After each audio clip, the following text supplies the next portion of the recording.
जैन धर्मगुरु नीलेश चंद्र जैन मुनि ने मंत्री नितेश राणे की तुलना छत्रपति शिवाजी महाराज से कर दी। मुनि ने कहा कि नितेश राणे मुख्यमंत्री बने और उनकी कदकाठी भी शिवाजी महाराज जैसी हो। इस बयान पर राष्ट्रवादी कांग्रेस पार्टी के विधायक अमोल मिटकरी ने तीव्र प्रतिक्रिया दी। जैन मुनींमध्ये अलीकडे अशा प्रकारचे वादग्रस्त वक्तव्य करून साधारणपणे चर्चेत राहण्याचा ट्रेंड निर्माण झाला.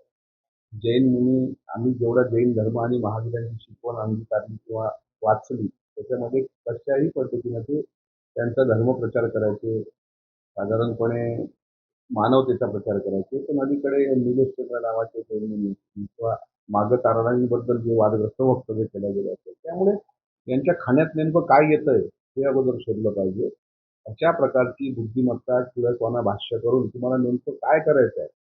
म्हणजे निलेश राणेंची उंची शिवाजी महाराजांच्या उंची बरोबर होती, शिवाजी महाराजांच्या तलवारीच्या पेक्षा कमी होती, हे मला इथं बोलायचं नाहीये.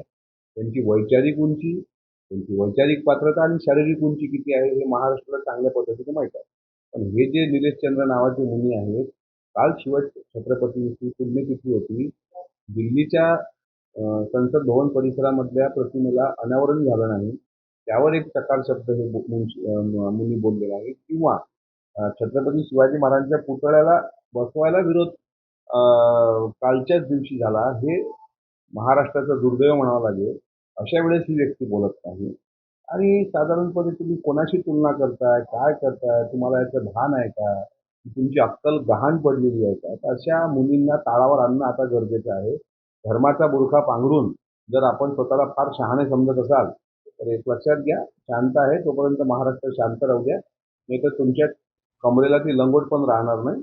महाराष्ट्र पडता भुई थोडी करेल. त्यामुळे थोबाड सांभाळून आता छत्रपती शिवाजी महाराजांच्या इतिहासाबद्दल भाष्य करावं. जर आपल्याला काही माहीत नसेल तर आपलं थोबाड शांत ठेवावं असं त्या मुलींना आमचं सांगणं आहे.